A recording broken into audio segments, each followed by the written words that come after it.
Hello Nigeria, I am Becky Madujemu. With pleasure, I welcome you to another amazing Newsline package. To my fellow workers out there, happy belated Workers' Day. Now, 2 weeks ago, a 27-year-old amputee, Mary, who sold drinking water by the roadside in Oshodi, featured on this program. Days later, she was in the news again for what you might call the wrong reasons. She's back this week to explain why some of her claims don't correspond with proven integrity. Now, the success rate of preterm births in Nigeria may be increasing, and this is great news. The techniques being applied to keep mother and child alive when the unexpected happens will be revealed. And for our Muslim friends, we have an informative report about the last 10 days of the ongoing Ramadan fast. Be sure to watch that. So much is coming in addition to those. Let's join Abuja now for the news by Elizabeth Omori. Thank you, Becky. And here's the news. As the world marks Press Freedom Day, President Muhammad Buhari says his administration is committed to freedom of the press, but urges media professionals to wield freedom responsibly and without licentiousness. A statement by his media advisor, Femi Adesina, says, celebrating the landmark day with the media, the president notes that freedom of the press is an irreducibly minimum in a democracy that would flourish. He says the fact that everything is permitted does not mean that there are no rules of correctness, particularly in a polity seriously challenged as Nigeria. The media, he emphasizes, must be sensitive to what the country is going through, as the country is saying anything that would worsen the situation and further inflame passions and emotions should be avoided. President Buhari pledges greater cooperation with the media to discharge its duties in line with the theme of this year's World Press Freedom Day, information as a public good, urging those who manage information for government to do everything in public interest. Similarly, President of the Senate, Hamid Lawan, felicitated with Nigerian journalists as they celebrate this year's World Press Freedom Day. In a statement by the Special Advisor to the President of the Senate on Media and Publicity, Ola Awoni, Senator Lawan noted that May 3 is set aside every year to remind governments around the world of their obligations to facilitate and respect freedom of the press, and also to remind journalists of the need to respect the ethics of their profession. In the same vein, Secretary to the Government of the Federation and Chairman of the Presidential Steering Committee on COVID-19, Boss Mustafa, joins other eminent personalities to celebrate the Nigerian media on the occasion of the World Press Freedom Day. The SGF, in a statement, assured media practitioners of the continued support of the Presidential Steering Committee on COVID-19, while urging them to use their role as purveyors of news to build a strong and united country, but adhering to the ethics of the profession. The global challenges the world have faced during the COVID-19 pandemic underline the critical role of reliable, verified and universally accessible information in saving lives and building strong and resilient societies. Secretary General of the United Nations said this as the world marks 2021 World Press Freedom Day. Adebola Brooksland Sunday reports. Freedom of expression and press freedom, analysts say, are critical to the successful implementation of good governance and human rights around the world. In commemorating the day, the UN scribe in a video message said, information as a public good is a call to affirm the importance of cherishing information and exploring what can be done in the production, distribution, and reception of content to strengthen journalism. Journalists and media workers help us navigate a fast-changing and often overwhelming landscape of information, while addressing dangerous inaccuracies and falsehoods. In too many countries, they run great personal risk, including new restrictions, censorship, abuse, harassment, detention, and even death, simply for doing their jobs. And the situation continues to worsen. Antonio Guterres said both freedoms were essential for the shaping of a new global sustainable development agenda. The United Nations Plan of Action on the Safety of Journalists aims to create a safe environment for media workers across the globe because information is a public good. Steps to ensure the economic viability of news media, mechanism for ensuring transparency of internet companies, as well as defend and demand journalism as a vital part of information as a public good are some of the highlights of the day. Adebola, Brooklyn Sunday, NTA News. Into other matters now, the Presidential Steering Committee on COVID-19 has announced some measures taken to protect Nigeria from the deadly variant of COVID-19. A statement from the chairman of the Presidential Steering Committee and Secretary to the Government of the Federation, Boss Mustafa, says, after a risk assessment, an interim travel advisory has been issued on passengers and airlines from India, Turkey and Brazil as precautionary measures to minimize the risks of a surge in COVID-19 cases in Nigeria. 1. Reduction of the validity period of pre-boarding COVID-19 PCR test for all Nigeria-bound passengers from 96 hours to 72 hours. Henceforth, PCR test results older than 72 hours before departure shall not be accepted from these countries. Secondly, any person who has visited Brazil, India, or Turkey within 14 days preceding travel to Nigeria shall be denied entry into Nigeria. This, however, does not apply to passengers who transited through these countries. Thirdly, airlines and passengers who fail to comply with the regulations shall mandatorily pay a penalty of $3,500 for each defaulting passenger. Fourthly, non-Nigerians will be denied entry and returned to the country of embarkation at cost to the airline. Finally, Nigerians and those with permanent resident permit shall undergo 7 days of mandatory quarantine in a government-approved facility at the point of entry city and at cost to the passenger. Other measures announced by the PSC include passengers taking COVID-19 PCR tests within 24 hours of arrival. If positive, the passenger shall be admitted within a government-approved treatment center in line with national treatment protocols. If negative, the passenger shall continue to remain in quarantine and made to undergo a repeat PCR test on day 7 of their quarantine.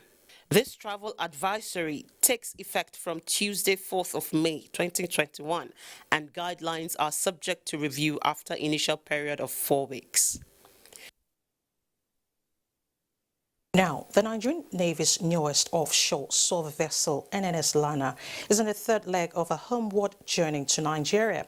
The ship is expected to reach Banjul, Gambia on May 4, 2021 and will be received by officials of the Nigerian High Commission and Nigerian Navy in Gambia. Defense correspondent Najat Tijani reports. There she goes, casting off into the horizon.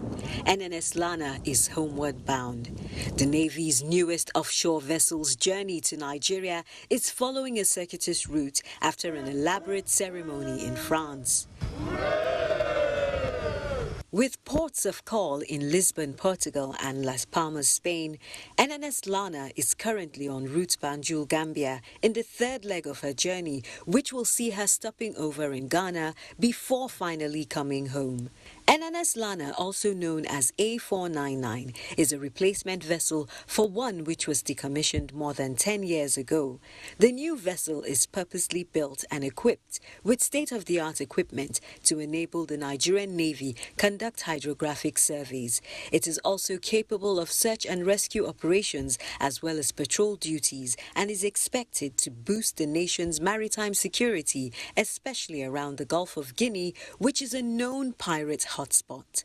Najat Tijani, NTA News. Still on security, operatives of the Nigerian Police Force attached to the Abuja State Police Command have intercepted 753 live ammunition of general-purpose machine gun concealed in a sack being transported from Abakaliki, Ebonyi State to Umuahia in Abia State.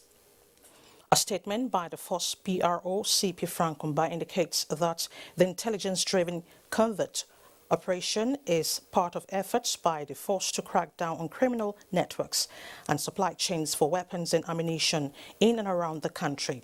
Similarly, following investigations into the failed bank robbery on the Onuke branch of a commercial bank in Ebonyi State on Tuesday, 27th of April 2021, police stormed the criminal hideout of suspects indicted in the investigation at Orizo village in Eza North local government area of Ebonyi State, where 3 gang members met their Waterloo following bullet injuries sustained during the exchange of gunfire. Meanwhile, efforts are ongoing to arrest other fleeing members of the gang and the spiritual godfather. On May 1st, 2021, gunmen attacked the Abomege Divisional Police Headquarters in Onitsha local government area of Ebonyi State and shot sporadically at the policemen on duty while attempting to set the police station ablaze. In the process of repelling them, 2 police officers were injured. The Commissioner of Police, Ebonyi State Command, has vowed to do everything within the ambit of the law to ensure that perpetrators are brought to book.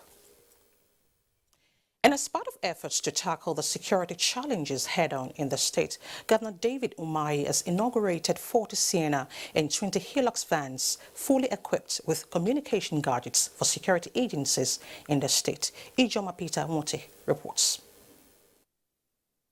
Governor David Umahi, who expressed displeasure over the security challenges being witnessed in parts of the country, including Ebonyi State, said it is time for Nigerians to say no to killings and embrace peace for the good of the nation. It's a time to have a rethink.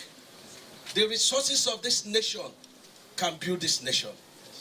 It is not about EFCC or ICPC. It is you and God. You and God. And that is what is the problem of this country. Not what we say on the faces of television. Whether you are banned or not banned, it's a time to engage. Use the good people that know the bad people to engage and discuss. While inaugurating the operational vehicles procured for the security agencies, Governor Umahi commended their efforts at safeguarding lives and properties in the state. He urged them not to relent, adding that more operational vehicles are on the way. I've asked CAN to identify this, our youths. We are not after them. We've not asked security agencies to kill them, no. We have rather asked our Southeast people to engage everyone that is aggrieved. Governor Umahi also used the occasion to thank the security agencies for the peace they have restored at Efiom in Ohuku local government area of the state, where members of the community were at war with themselves. In Abakaliki, Ijoma Peter Wante, NTA News. Still on security, the law which describes 25 years imprisonment for cultists, 15 for landlords who facilitates any cult-related activity, and 2 years for parents of convicted cultists will be strictly adhered to in Lagos State. Commissioner of Police Lagos State Command Hakeem Odumosu reiterated this while briefing newsmen on the state of security in the state. Diana Ajale reports. So and you got 10 years in prison, then I had robbery. So when you now come up from robbery 10 years and again, you go rob, then a devil. The alarming cases of security have continued to pose serious threats to lives and property, and Lagos State, being a mega city, is not spared. Between the months of March and April, the state has experienced 93 armed robbery cases, although 54 were foiled. Also, 42 traffic robbers and 18 cultists were nabbed, while 134 arms and ammunition were recovered, alongside one stolen vehicle. 26-year-old suspect Daramola Shegu, alleged leader of the Aye cultist group terrorizing the Ikorodu axis of the metropolis, is also in the police net. The budget how much? 60,000. Each of them. The two, 5,000. The budget now to go and kill antelope. To kill who? Talking now. To kill your rival cultists. Commissioner of Police, Lagos State Command, Hakeem Odumosu urged the people to be more security conscious and shun crime. The society cannot be lawless. When they start attacking police, security officers now, You are creating lawlessness, and we are not going to accept that to happen. So those who want that mind, I strongly appeal to them to stop it. If they don't, we shall meet force with force. The police boss said, with more collaboration among security agencies, he is hopeful that safety will be more guaranteed. In Lagos, Diana Archale, NTA News. Upholding justice and ensuring sustainable policy on social security are critical solutions offered by Islam to check insecurity in any given society. This was part of the submissions of Islamic scholars. This is Ramadan lecture organized by Director of Islamic Affairs, Nigerian Army in Lagos. Lynn Lenike completes the story. Speaker Sadiq Usman Kadara of the Department of Religious and Peace Studies, Lagos State University, said the best option to curbing insecurity is prevention. He stressed that Islamic solution to insecurity lies in reshaping the thoughts of the populace with the teachings of the Holy Quran. This way they can enjoy goodness and forbid evil. For individual, every citizen of this country has a role to play in order for this nation to be secured. Director of Islamic Affairs, Nigerian Army, Brigadier General Mustafa remarked that victory only comes from Allah. He enjoined officers and men to seize the opportunity of drawing closer to their Creator through prayers, steadfastness, and patience. It's a responsibility of parents to educate their children, to monitor their movement, command them to do the right thing, or stop them when they discover that they are doing things which is dangerous to them and dangerous to the society in which they are living. Peaceful coexistence. There is no nation that can prosper under anarchy, in crisis. We need to work together, both the Christians and the Muslims. The annual Ramadan lecture is one in series organized by the Directorate of Islamic Affairs of the Nigerian Army.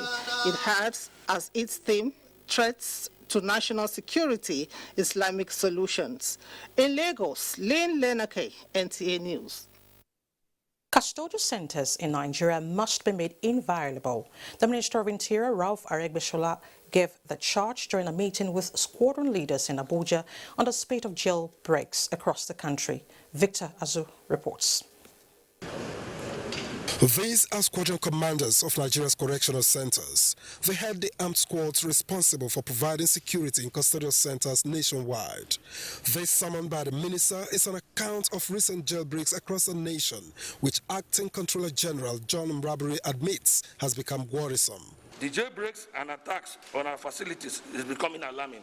Consequently, I decided to invite the officers to interact with the Honorable Minister on the way forward on how to curb future occurrences. It's a situation that the minister wants confined to the past. Custodial centers have become red zones, he says. The weapons you carry and the instruments you have are to be lawfully deployed for maximum effect in protecting the facilities and people within. Anyone or group of persons that decides to attack them should live to regret it. Recall that there have been jailbreaks in Benin and Owerri, with unsuccessful attempts in Kano and Lagos in recent times. In Abuja, Victor Azu, NTA News. Kano State Government has approved a 5-year extension of service for teaching staff at all levels. Governor Abdullahi Umar Ganduje disclosed this at an award dinner to commemorate the 2021 Workers' Day. Abdullahi Mustafa has details. Due to COVID-19 pandemic, Ramadan fast and high temperatures, normal activities for the commemoration of the 2021 Workers' Day were suspended by the Kano State Council of the Nigeria Labour Congress. Instead, a get-together to reflect on success stories and challenges was organized. It was also used to honor civil servants and labor leaders who distinguished themselves through selfless service. Alleged unfriendly labor relations in the private sector was equally brought to the fore and was among the demands presented to the government for intervention. Attempt for the unionization of workers in some of the private sector organizations in the state is usually truncated. Governor Ganduje, who assured of immediate action on labor's plight, also announced approval for the extension of teachers' service years and age limit. We have decided to increase the retirement age from 60 to 65.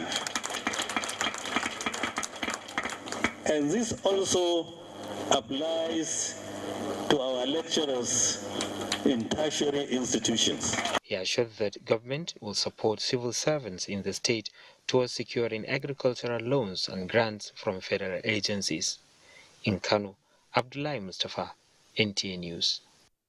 Oil and gas, Minister of State Petroleum Resources Timothy Silva says when the Nigeria Local Content Act and Petroleum Industry Bill is passed, it will stimulate unprecedented development in the oil and gas sector. The minister stated this at the second graduation of the Offshore Technology Institute at the University of Port Harcourt. Jenny Bassi reports. The event tagged Energy Transition, Industry Expectations from the Academia highlights the importance of energy transformation and the promotion of the oil and gas sector in collaboration with the academia. Minister of State for Petroleum Resources Timothy Silva says the Petroleum Industry Bill has the potential to fuel massive participation of local players in the gas and oil sector of Nigeria. In the bill, we actually seek to develop the midstream and the downstream sectors. If you realize in Nigeria, we have not really developed the midstream. So if we pass this PIB, there'll be a lot of opportunity. While outlining the achievement of the university, Acting Vice Chancellor, University of Port Harcourt, Professor Stephen Okududu, said the second graduation of the Offshore Technology Institute is a giant stride in the energy sector. The programs in OTI are industry tailored and have produced over 140 graduates in a total of 7 batches. Our graduates are now the major pillars of the oil and gas sector across the globe. I'm happy that the efforts I put in actually yielded positive results. The Offshore Technology Institute Uniport currently runs 3 intensive MSc programs, which is MSc in Pipeline Engineering, MSc in Offshore Engineering, and MSc in Subsea Engineering. MSc with the Energy Access and Renewable Energy is expected to come on stream soon. In Port Harcourt, Jenny Bassi, NTA News. To bilateral matters, the United Republic of Tanzania is organizing an interactive event with the banner Tanzania-Nigeria Tourism Investment and Trade Forum. The High Commissioner to Nigeria, Benson Alfred Banner, says the event is pursuant to Tanzania's economic diplomacy strategy, which seeks to promote stronger bilateral relations between the two countries. Charles Alpha reports. Nigeria and Tanzania's tourist, investment and trade presents huge markets to the African continent and the world. And realizing their full potentials requires that the two countries find out what works for their economies and the country's survival in challenging times. In search of the way forward, the United Republic of Tanzania is hosting prominent African leaders and business gurus in a forum on the 4th and 6th of next month in Abuja and Lagos. Tanzania High Commissioner to Nigeria, Ambassador Benson Banner, says the forum is expected to increase the number of tourists from Nigeria to Tanzania, while also creating larger markets for Tanzanian products in Nigeria. The forum is expected to increase the number of major Nigerian business companies with investments in Tanzania from the current 5 to about 8 by December 2022. The High Commissioner said the Tanzania-Nigeria visa policy, which stipulates 3 months earlier application to Nigerians seeking to do business with Tanzania, is currently being reviewed for easy trading. Our people and government have been working tirelessly to look into the possibility of also revising the Tanzanian visa policy. 8 organizations from states and non-state stakeholders in investment, tourism and trade sectors from Tanzania and Nigeria are expected to make presentations at the forum in Abuja. Charles Alpha, NTA News. To food security, the African Development Bank and the International Fund for Agricultural Development, in partnership with other development organizations, have pledged to work closely with African leaders to address rising hunger on the continent and shore up adequate financing to transform and modernize Africa's food production. This is in response to the impact of climate change, rising fragility, conflict, and low-cost invasions in East and Southern Africa, taking a toll on the continent. Justin Bemwe reports. This development was at a two-day high-level dialogue which focused on modernizing food production, making African agriculture more business-oriented, and strengthening agricultural value chains. Indications from speakers was that across the continent, hunger poses an even greater risk than COVID-19, as the number of people living with hunger increased from 214 million to 246 million between 2015 and 2020. Suggestions are that agricultural and agro-business-related activities could provide employment opportunities for millions of young Africans who account for 70% of the population. The African Development Bank President, Dr. Akinwumi Adesina, opined that getting new and appropriate technologies into the hands of African farmers is a key part of addressing Africa's agriculture and food security needs, and unless Africa shows strong collective resolve and turn ambition into reality, the continent will be confronted with enormous food shortages. Your Excellencies, we need your strong political leadership to turn Africa into an agricultural powerhouse. We have the technologies. We have the technology delivery platform to do it. We now need better policy incentives. We need greater access to financing to support agricultural research and transformation.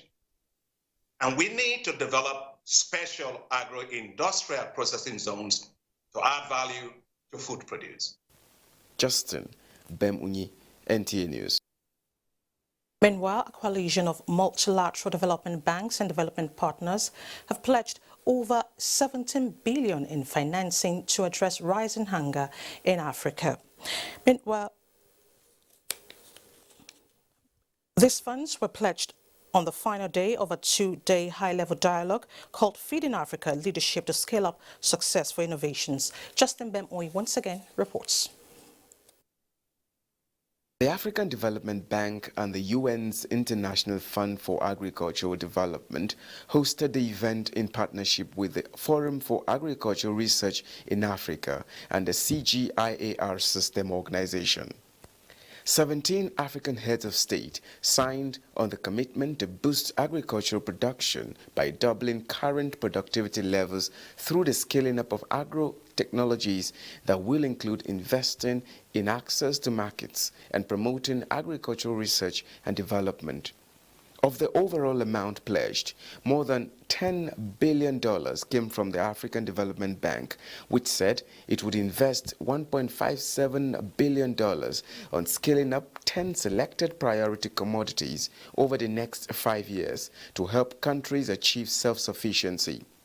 Another $8.83 billion will go towards building strong value chains for these commodities over the next 5 years, and this will include programs to create opportunities for young people, particularly women.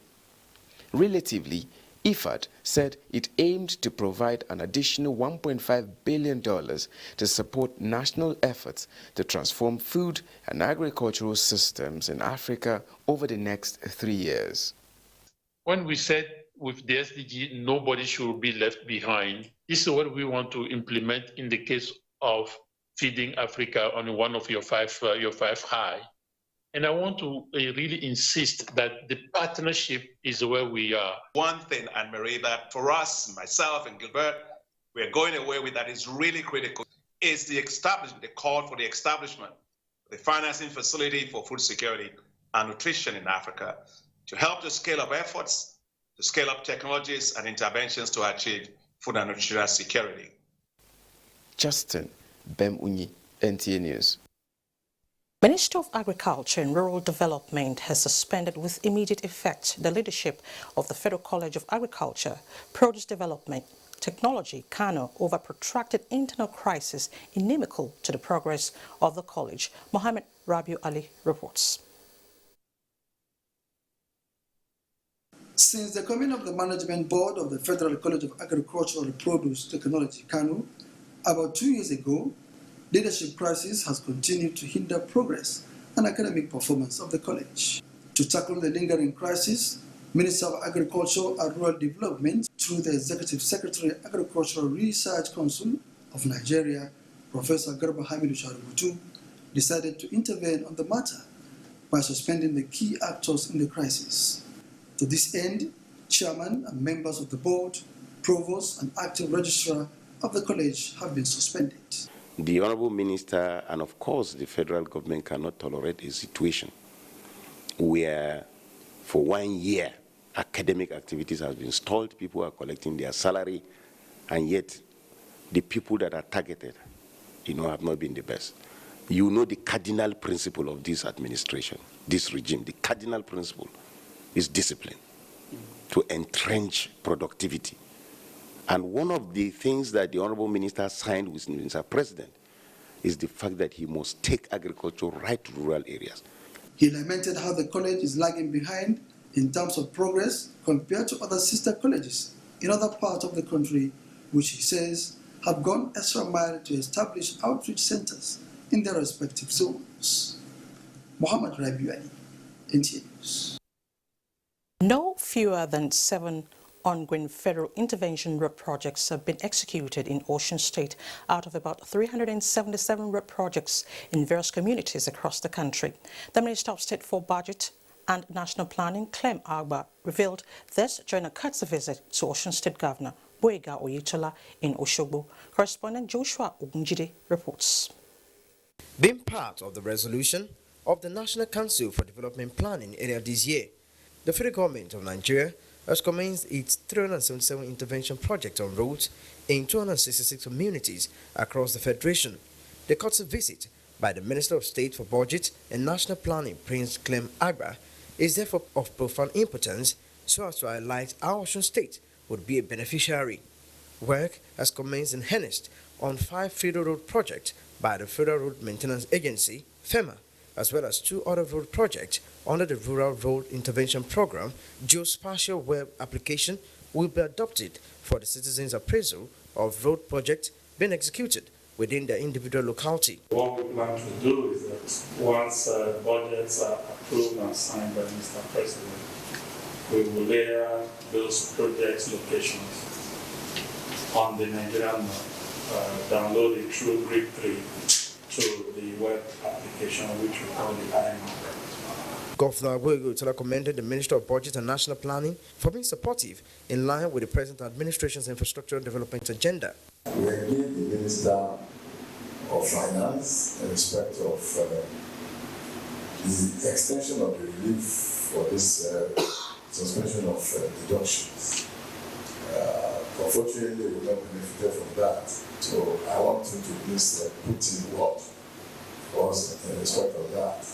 The ball is to be kept rolling by FEMA in collaboration with the Osun State Minister of Budget and Economic Planning for monitoring and final completion. In Oshogbo, Joshua Ogunjide, NTA News. And it's time to talk sports, and our sportsman, Amanzi Marcus, will be our guide. Marcus? Thank you very much, Elizabeth. And